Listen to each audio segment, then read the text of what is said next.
2023년 11월 2일 이정훈입니다. 가자 지구에서 이스라엘과 하마스가 전쟁을 하고 있는데, 또 유럽에서는 러시아하고 우크라이나가 싸우고 있는데, 또 초대형 국제정치 사건이 일어났습니다. 러시아가 CTBT, 포괄적 핵실험 금지 조약, 러시아는 이미 오래전에 가입했고 러시아 국회는 이걸 비준까지 했습니다. 그런데 이 비준을 철회한다, 자기네가 비준한 걸 철회한다는 법안을 러시아 하원 상원이 이미 통과를 시켰고요. 그것도 거의 만장일치였을 겁니다. 그리고 통과된 거에 대해서 러시아 대통령 푸틴이 오늘 서명을 했습니다. 따라서 러시아의 발표에 따르면 이 법안은 오늘부터 공식 발효된다라고 했습니다. 따라서 러시아는 CTBT 비준을 철회했기 때문에 러시아는 지금 북한처럼 마음대로 핵실험을 할 수 있게 되었습니다.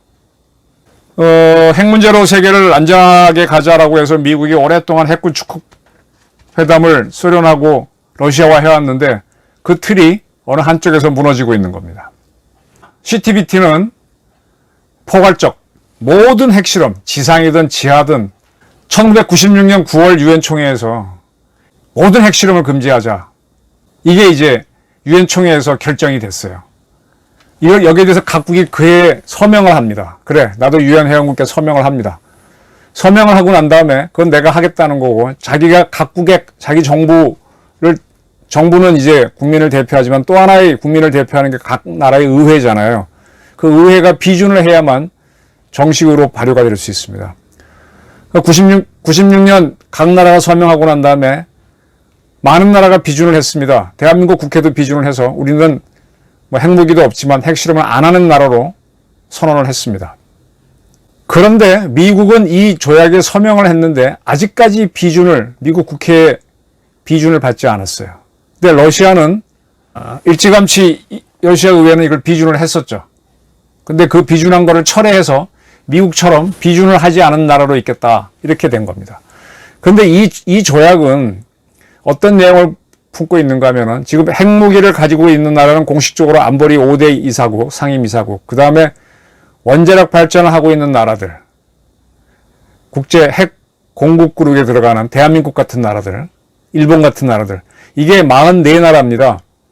그러니까 유엔 안보리 핵무기 갖고 있는 5나라가 포함된 44나라가 어쨌든 우라늄 농축을 하고 농축 우라늄을 다루고 하기 때문에 핵 개발 가능성이 있는데, 이 나라들이 비준을 해야 되는데 44나라인데 현재 8개 나라가 비준하지 않고 있습니다.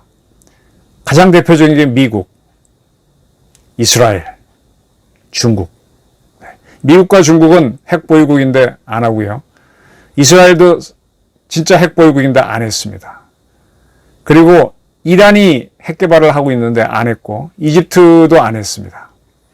그리고 인도도 핵무기를 보유하고 있는데 인도는 아예 이 서명 자체를 안 했고, 파키스탄도 핵무기를 보유하고 있는데 아예 서명을 안 했습니다.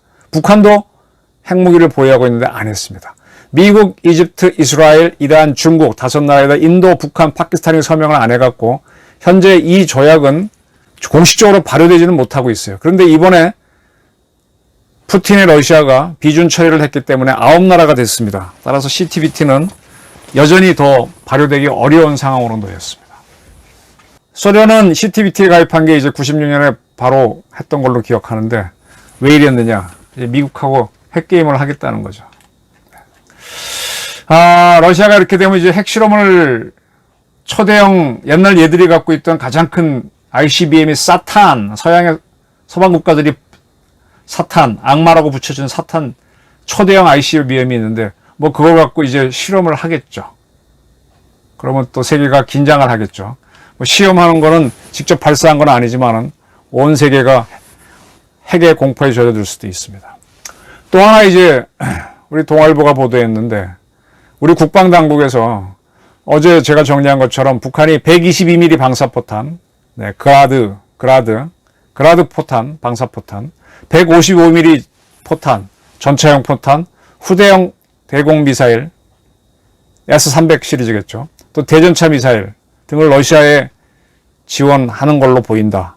우리가 직접 눈으로 확인할 수 없지만 위성사진을 보면. 그리고 단거리 탄도미사일로 제공한 걸로 보인다. 단거리 탄도미사일은 러시아가 개발해서 세계로 유포시킨 이스칸데르입니다.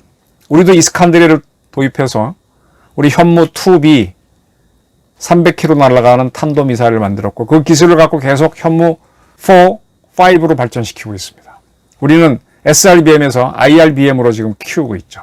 근데 북한도 뒤늦게 러시아의 이 이스칸데르 기술을 갖고 와서 북한판 이스칸데르를 만들었습니다. 그게 이제 KN-23이라고도 한미연합사는 명명했는데 이 북한판 이스칸데르를 분해해서 열차와 항공기로 러시아에 보냈다. 수량은 모르겠다.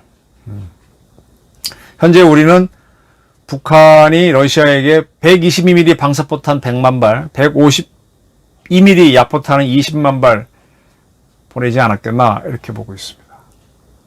이걸 가지고 이제 점점 더 우크라이나 전쟁이 격화되면서 미소 냉전이 치열해질 겁니다.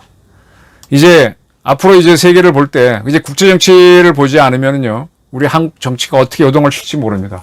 지금 이녀환 씨가 국힘당 혁신위원장에 가서 어쩌고저쩌고 하고 있고 김대기 비서실장 이하 또 대통령까지 나서서 IMF 이후 그거보다 더한 경제 위기다. 사실 지금 경제 위기가 심각하죠. 지금 뭐 월급쟁이들이나 이런 사람들은 그럭저럭 가지만은 일반 국민들은 좀 굉장히 어렵습니다. 어떻게 될지 모르는데 이 위기를 벗어나는 것도 우리 힘으로 한다기보다는 이 국제정치가 요동을 치면서 거기에서 기회가 열리거나 기회가 닫히거나 해서 할 겁니다.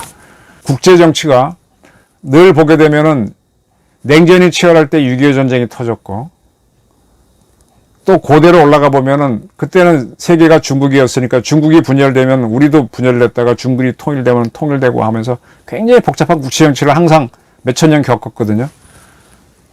우리도 여기서 빠져나갈 수가 없습니다. 우선 정리를 쉽게 해드릴게요. 국제정치 되게 어려운 것 같지만은 이렇게 막상 공부해보면 그렇게 어렵지 않습니다. 지금 미국과 러시아는 INF 조약이라고 그 다음에 스타트라고 하는 걸 맺어가지고 미국과 러시아가 보유하고 있는 핵무기는요. ICBM, SLBM, 그 다음에 비행기에서 투하하는 핵폭탄. 그게 미국은 B-61입니다. 러시아 건내 이름 모르겠고.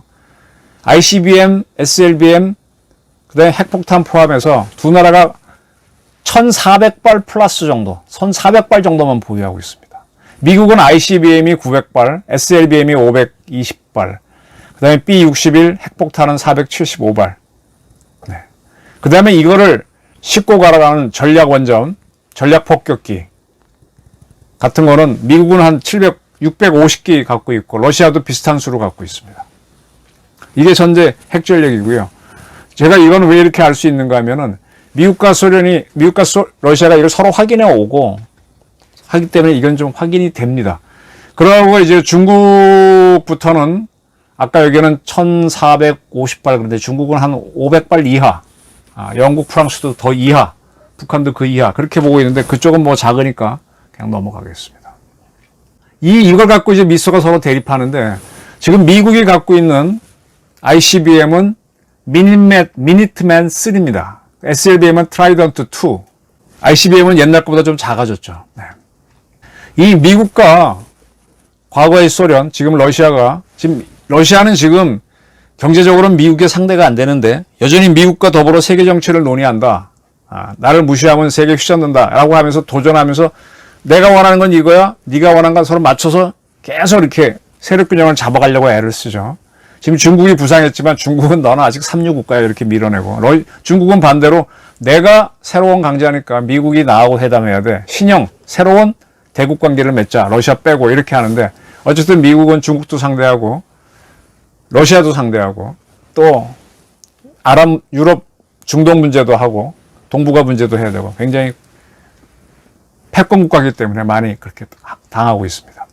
지금 미국이 옛날 건 다 빼고요. 6.25 전쟁 이후 50년대, 60년대 빼고 70년대에 닉슨이 등장해갖고는 그때 닉슨이 대전략이, 그때 공산국가가 소련이 굉장히 압박을 가했어요.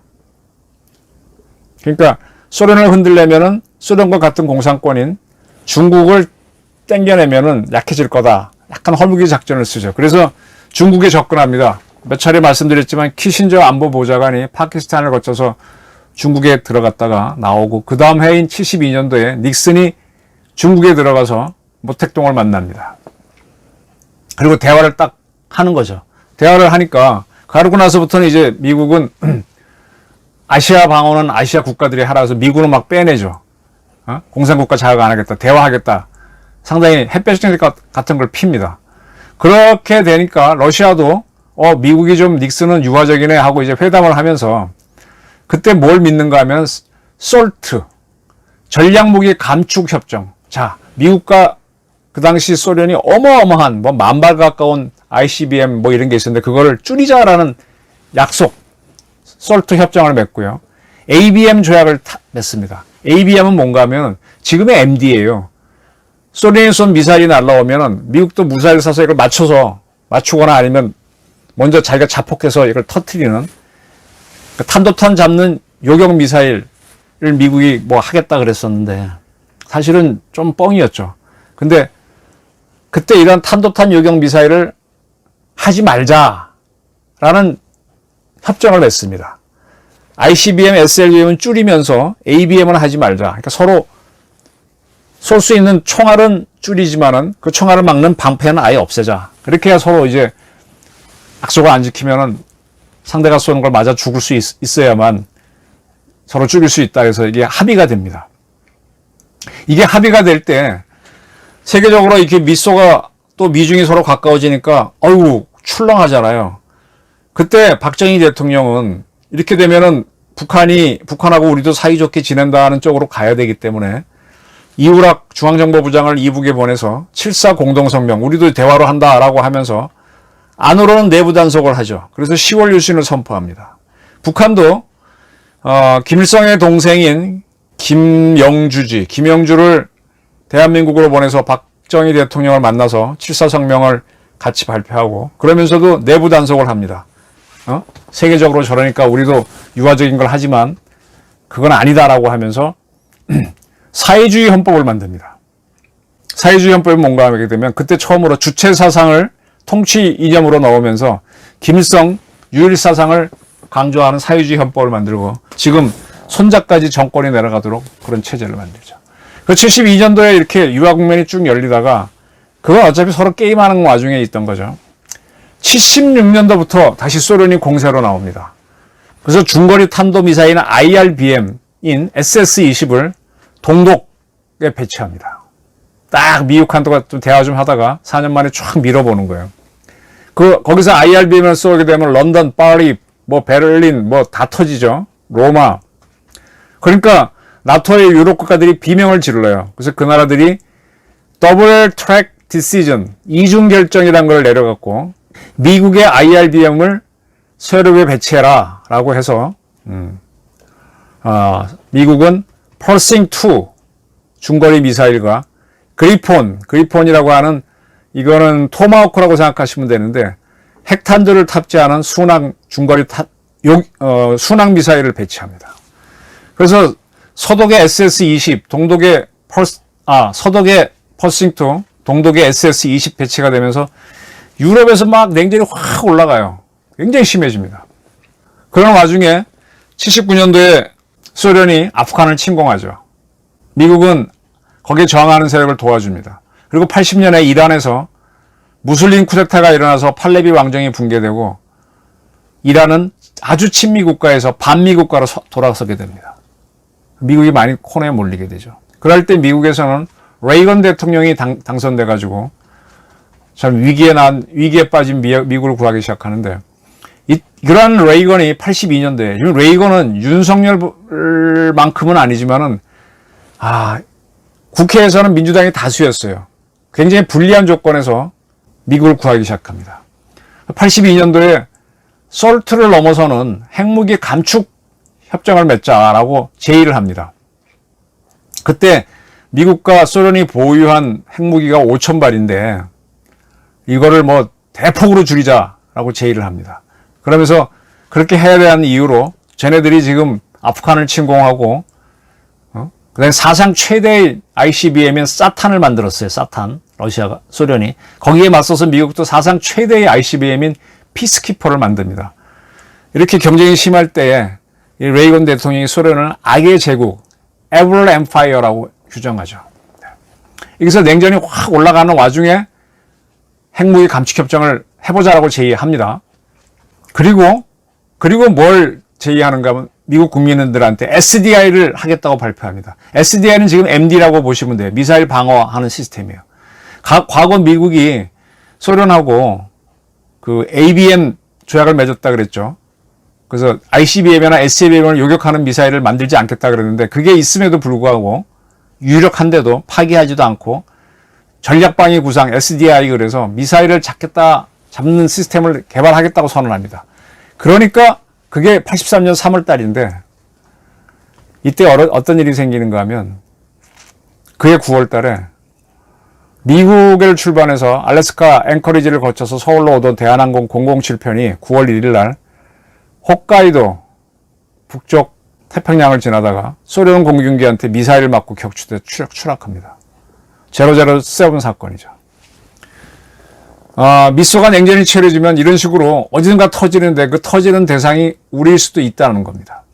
그때 이제 미국이 굉장히 분노해가지고 그때 이제 대한항공기가 원래 항로를 좀 벗어났죠. 그때까지는 비행기 조종상에는 항법사라는 사람이 타가지고 막 이렇게 별 보고 레이더 보고 해서 지금 내 위치를 확인했는데 그때 미국이 이미 GPS, 우리 자동차 내비게이션이 GPS 위성 잡아서 하잖아요. GPS를 쓰고 있었는데 그걸 민간도 쓸 수 있게 해주게 하죠. 그러면서 SDR을 확 밀어붙입니다. 서유럽, 동유럽에서는 퍼싱2하고 SS-20이 대립하고 있고 냉전이 치열해지죠. 그리고 미국은 SDR을 발표했습니다. 여기에 대해서 소련도 그래? 그럼 우리도 ABM 조약이 살아있지만 니들이 쏘는 ICBM, SBM 막아보겠다고 폴류스 계획을 발표합니다. 소련판 SDI인데 여기서부터 소련이 힘이 딸려요. 이렇게 서로 냉전이 치열할 때 아까 유럽 냉전 때문에 미국은 80년 모스크바 올림픽에 참여를 안 하고 대한민국도 서방국가도 불참. 또 이렇게 또 미국이 밀어붙이니까 84년 올림픽은 LA에서 하기로 했는데 소련이 불참하니까 공산국가 다 불참. 이렇게 됩니다. 그러다가 이제 소련에서 82년도에 독재자 보레즈네프가 죽고 그 다음에 체르넨코, 그 다음에 안드레포프 이런 사람 늙은 이들이 실권자가 아닌 사람들이 하다가 1년씩 하다 죽어버리죠. 그러다가 85년도에 실력자인 85년도 85년 3월 달에 고르바초프가 실력자입니다. 총서기가 됩니다. 그리고 그가 이제 소련을 딱 장악하고 보니까 소련이 폴류스 계획을 하지 못할 만큼 돈이 딸리고 동유럽, 동독 등에다가 SS-20 배치했기 때문에 자기네 부대를 보내고 또 거기 지원도 하다 보니까 돈이 없는 거예요. 그래서 미국에 거꾸로 제의합니다. 야, 우리 그만 경쟁하자. 그러면서 86년에 아이슬란드의 수도인 레이캬비크에서 만나자라고 합니다. 그걸 만났는데 레이건이 그래, 너 뭐 할 수 있는데 그랬더니 뭐라고 하니까 그거 갖고는 안 돼 하고 그 유명한 레이캬비크 노딜을 만듭니다. 요걸 따라한 게 2018년도에 트럼프 대통령이 김정은을 상대로 하노이 노딜을 만들죠. 그렇게 해서 서로 한번 흩어지고 난 다음에 1년 후에 두 나라가 INF 조약을 맺습니다. 중거리 핵전력 폐기 협정입니다. 그래서 이게 뭔가 하면 양국이 갖고 있는 핵무기 중에서 ICBM, SLBM, 그 다음에 비행기 투하하는 핵폭탄만 남기고 중간, 단거리, 중거리, 준중거리는 핵무기는 다 없애자. 그 중거리, 단거리 날아가는 거는 핵탄두가 없는 재래식탄두만 쓰자. 이렇게 합의가 됩니다. 그러면서 핵을 많이 줄어들죠. 확 줄어듭니다. 그때부터 미국은 토마호크 같은 크루즈 미사일, 순항 미사일에서는 핵탄두를 띄어내게 되죠. 그래서 INF 조약을 딱 맺고 나니까 다시 평화가 왔다 그래서 88년 올림픽이 서울에서 열릴 때 서울 올림픽이 동서국가가 다 모여서 대성황이 되고 서울 올림픽 그 모습이 동유럽 공산국가에 중계가 됩니다. 동유럽 공산국가는 그때 88년이니까 한 27, 8년 전에 전쟁을 치른 37, 8년 전에 전쟁 치른 대한민국이 저렇게 발전했구나. 근데 자기는 지금 냉전 치르고 뭐 하느라고 또 소련 경제 정책이 안 좋고 자기도 안 좋으니까 경제가 엉망이었는데 굉장히 불만을 품게 되죠. 그래서 동유럽 공산국가에서 서울올림픽 보고 난 다음에 폴란드에서 레흐 바엔사가 이끄는 자유노조 운동이 일어나면서 공산국가는 노조가 이끄는 나라잖아요. 노조가 반공산당 운동을 일으켜서 공산당 정부를 붕괴시키고, 그러니까 그게 체코슬로바키아, 루마니아, 불가리아, 동독 전부 다 공산여권 나가라고 시위가 일어나다가 89년 11월 달에 동베를린, 서베를린 나누는 그 베를린 장벽을 동벽 주민들이 무너뜨리는 역사적인 사건이 일어납니다. 이러할 때인 89년도 12월 달에 이제 레이건은 두 텀 임기 끝내고 나가고 아버지 부시가 대통령이고 소련은 고르바초프가 할 때죠. 둘이 지중해에 있는 조그만 섬 몰타에서 만나가지고 자, 이렇게 소련이 돈이 없잖아요. 그러니까 소련은 동유럽에 배치했던 부대를 다 불러들입니다. 그리고 경제적 지원을 안 해준다. 그러니까 이제 서로 냉전을 위해서 막 자기네 편 지원하고 하는 걸 안 하겠다. 서로 너 미국도 하지 마라. 서로 합의를 하죠. 그게 몰타 선언입니다. 그때 고르바초프는 저는 절대로 미국과의 열전을 시작하지 않겠다고 미국 대통령께 약속드립니다. 라고 하면서 동유럽 공산국가를 지원 안 하니까 거기서 다 민주혁명에 성공해서 공산국가들이 붕괴되죠. 그리고 나서 막 무너지니까 90년에 동독이 무너지니까 동독 사람들이 우리는 국가를 이끌 능력이 없다.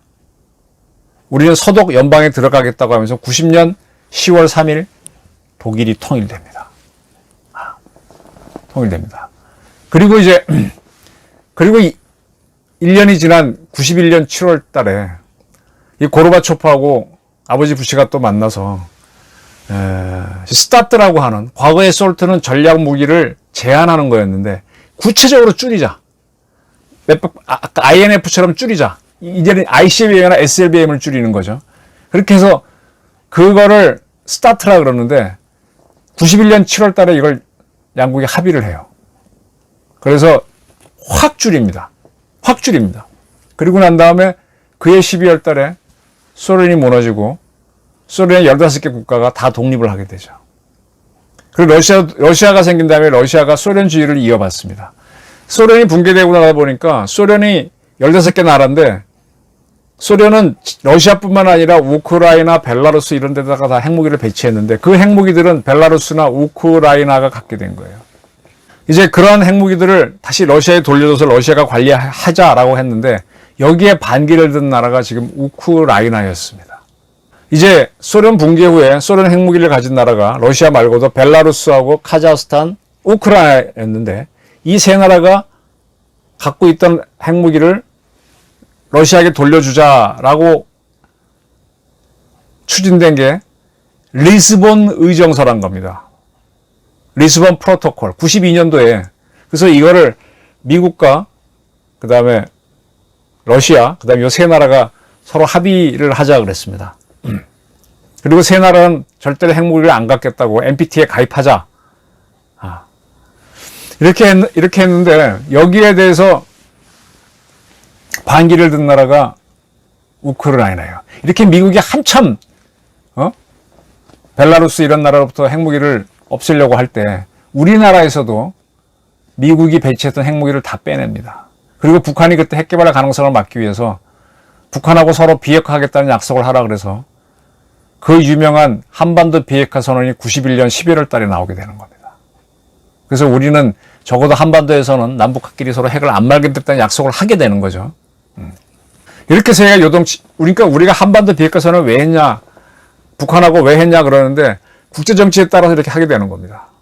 아까 리스본 의정서를 두 나라는 수용해서 지키겠다 그랬는데 우크라이나는 서명은 해놓고 국회에서 비준을 안 했어요. 그래갖고 그때 러시아가 굉장히 압박을 가합니다. 우크라이나에. 이때부터 우크라이나에서는 친러파, 반러파가 싸우기 시작해요. 이게 비준이 안 되니까 다시 미국의 중재로 미국과 러시아, 우크라이나가 3자 협상을 합니다. 그래서 우크라이나가 NPT에 가입하면 미국과 러시아는 우크라이나 영토를 보장해준다. 등등 이걸 서로 약속을 합니다.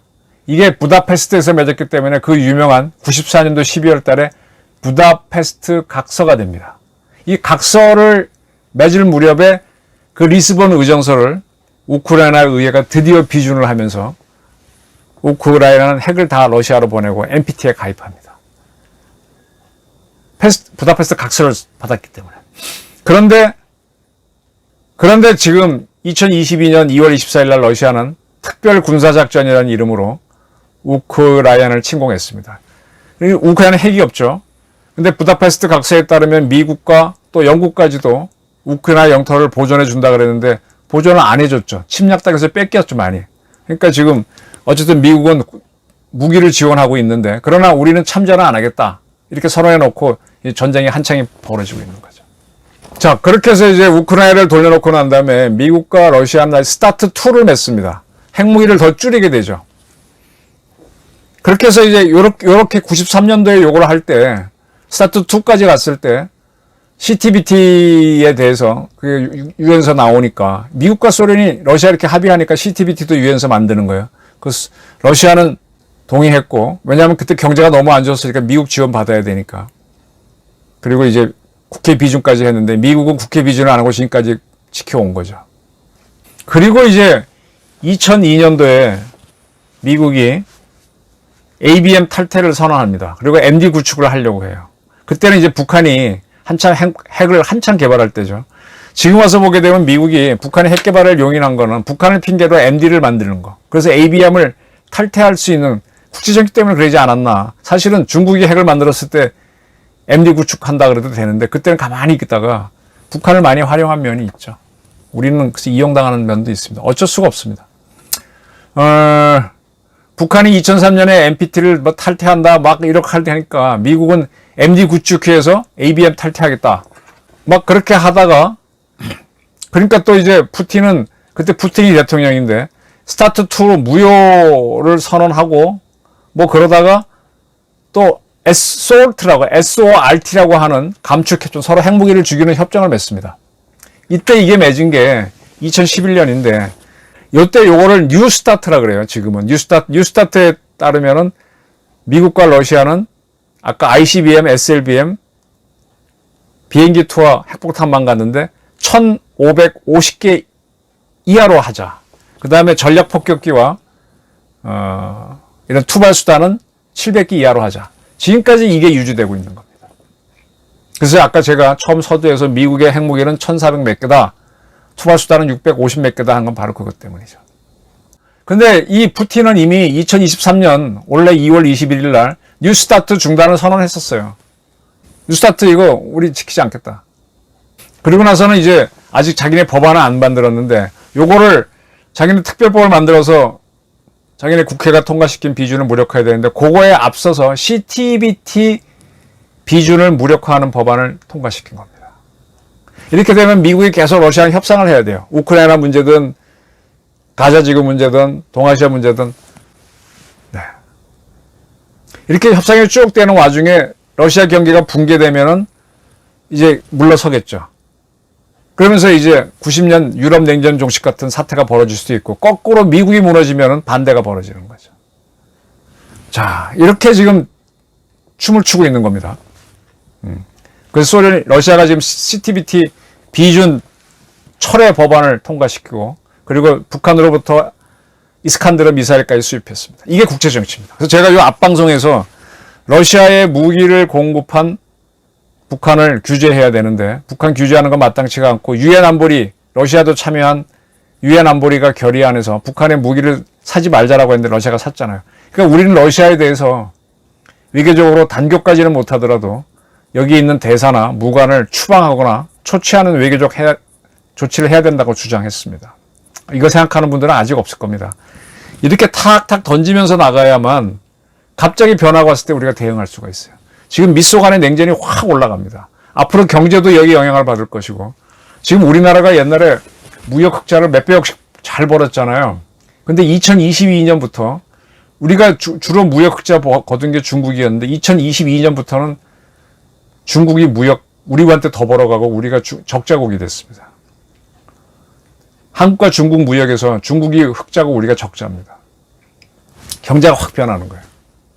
제가 국제정치를 설명드린 거는 여기에 따라서 대한민국 정치, 지금 이재명과 윤석열 또는 뭐 이렇게 다투는 국내 정치 구도가 있는데 이거는 태풍 앞에 바람밖에 안 된다. 태풍이 불면 확 바뀝니다.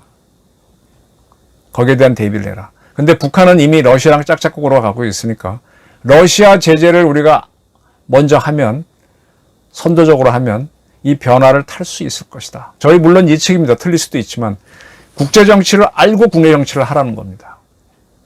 제가 상당히 길게 CTBT 탈퇴한 거, 비준 철회한 거하고 북한의 러시아 무기 수출을 설명드렸습니다. 이것이 우리한테 어떤 영향을 끼치는 좀 더 두고 봐야 되겠지만 선제적으로 러시아에게 경고를 하라. 이런 말씀을 드리는 바입니다. 긴 설명했는데 경청해 주셔서 감사합니다.